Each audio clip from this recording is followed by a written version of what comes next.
ಕ್ಷಣ ಕ್ಷಣಕ್ಕೂ ಕುತೂಹಲ ಮೂಡಿಸ್ತಾ ಇದೆ ಬಿಹಾರದ ರಾಜಕೀಯ. ಹಿಂದೆ ಅಂತ್ಯವಾಗುತ್ತಾ ಆರ್ಜೆಡಿ ಮತ್ತು ಜೆಡಿಯು ಮಹಾ ಮೈತ್ರಿ. ಬಿಹಾರದಲ್ಲಿ ಪತನವಾಗುತ್ತಾ ನಿತೀಶ್ ಕುಮಾರ್ ಸರ್ಕಾರ. ನೋಡಿ, ಯಾವಾಗ ನಿತೀಶ್ ಕುಮಾರ್ ಅವರು ಇಂಡಿಯಾ ಮೈತ್ರಿಕೂಟದಿಂದ ಅಂತರ ಕಾಯ್ದುಕೊಳ್ಳೋಕೆ ಶುರು ಮಾಡಿದ್ರು, ಆಗಲೇ ಡೌಟ್ ಬಂತು, ಎಲ್ಲೋ ಒಂದು ಕಡೆ ಇವರು ಹೊಸ ಸರ್ಕಾರ ರಚನೆ ಮಾಡ್ತಾರೆ, ಬಿಜೆಪಿ ಜೊತೆಗೆ ಮತ್ತೆ ಕೈ ಜೋಡಿಸ್ತಾರೆ ಅಂದರೆ ಎನ್ ಡಿ ಕೂಟದೊಂದಿಗೆ ಅಂತ. ಯಾವಾಗ ಬೇಕಾದರೂ ಕೂಡ ಪತನ ಆಗಬಹುದು ಸದ್ಯಕ್ಕಿರುವಂಥ ಸರ್ಕಾರ. ಬಿಜೆಪಿ ಜೊತೆಗೆ ಮತ್ತೆ ಸೇರ್ಪಡೆ ಆಗೋದು ಖಚಿತ. ಅದು ಈ ಹಿಂದೆ ಬಿಜೆಪಿ ಜೊತೆ ಸರ್ಕಾರ ಮಾಡಿದ 2022ರಲ್ಲಿ ಅವರು ಇಂಡಿಯಾ ಮೈತ್ರಿಕೂಟಕ್ಕೆ ಬಂದರು. ಅಂದರೆ ಆ ಸಂದರ್ಭದಲ್ಲಿ ಪ್ರಧಾನಿ ಅಭ್ಯರ್ಥಿ ಅಂತ ಹೇಳಿ ಗುರುತಿಸ್ಕೊಂಡಿದ್ರು.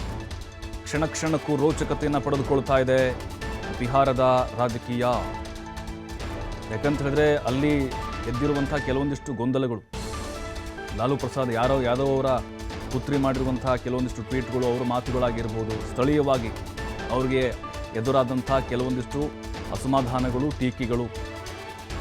ಬಹಳ ಮುಖ್ಯವಾಗಿ ಇಲ್ಲಿ ಇಂಡಿಯಾ ಮೈತ್ರಿಕೂಟ ಪ್ರಧಾನಿ ಅಭ್ಯರ್ಥಿಯಾಗಿ ಓಡಾಡಿ ಎಲ್ಲರನ್ನೂ ಆ್ಯಕ್ಟಿವ್ ಮಾಡಿದಂಥವ್ರು ನಿತೀಶ್ ಕುಮಾರ್ ಅವರು. ಆದರೆ ಏನಾಯಿತು, ಮಲ್ಲಿಕಾರ್ಜುನ ಖರ್ಗೆ ಅವ್ರನ್ನ ಅಧ್ಯಕ್ಷರನ್ನಾಗಿ ಮಾಡಿದರು, ಇವರ ಸಂಚಾಲಕರನ್ನಾಗಿ ಮಾಡಿದರು. ಹಾಗಾಗಿನೇ ಇಂಡಿಯಾ ಕೂಟದಲ್ಲಿದ್ದರೂ ಕೂಡ ನಾನು ಪ್ರಧಾನಿ ಆಗೋದಿಲ್ಲ, ನನ್ನ ಕಡೆಗಣಿಸಲಾಗ್ತಿದೆ ಅನ್ನುವಂಥ ಒಂದು ಮನಸ್ಥಿತಿ ಅವ್ರಿಗೆ ಬಂದಿರಬಹುದು. ಆಮೇಲೆ ಅಲ್ಲಿ ಬಿಹಾರದಲ್ಲಿ ಆದಂಥ ಕೆಲವೊಂದಿಷ್ಟು ರಾಜಕೀಯ ಬೆಳವಣಿಗೆಗಳು. ಈಗಾಗಲೇ ಅವರು ರಾಜ್ಯಪಾಲರನ್ನ ಭೇಟಿ ಮಾಡಿದ್ದಾರೆ ಮೊನ್ನೆ. ಅವತ್ತು ಬಹಳ ಕುತೂಹಲ ಇತ್ತು, ಅವತ್ತೇ ರಾಜೀನಾಮೆ ಕೊಟ್ಬಿಡ್ತಾರೆ ಅಂಥೇಳಿ. ಬಟ್ ಅವ್ರು BJP ಜೊತೆ ಹೋಗೋದು ಕನ್ಫರ್ಮ್ ಅಂತ ಹೇಳಲಾಗ್ತಾ ಇದೆ. ಯಾಕೆಂದರೆ ಅಮಿತ್ ಶಾ ಅವರ ಲೆವೆಲಲ್ಲಿ ಚರ್ಚೆ ಆಗಿದೆ.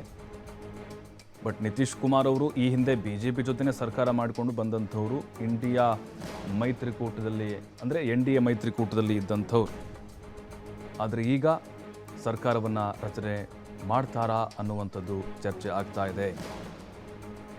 ಬಟ್ ಈಗ BJP ಜೊತೆ ಏನಾದರೂ ಸೇರಿದರೆ ಅಲ್ಲಿ ಇವರೇ CM ಆಗುವಂಥದ್ದು ಬಹುತೇಕವಾಗಿ ಫಿಕ್ಸು. BJP ಅವರಿಗೆ DCM ಸ್ಥಾನ ಬಿಟ್ಕೊಡುವಂಥದ್ದು ಸಹಜ. ಅಲ್ಲಿ RJD ಏನಿದೆ, ಲಾಲು ಪ್ರಸಾದ್ ಯಾದವ್ ಅವರ ಪಕ್ಷ, ಅವರ ಪುತ್ರ ಯಾದವ್ ಏನಿದ್ದಾರೆ, ಅವ್ರ ಜೊತೆಗೆ ಮೈತ್ರಿ ಮಾಡಿಕೊಂಡು CM ಆಗಿದ್ದರು ಅವರು.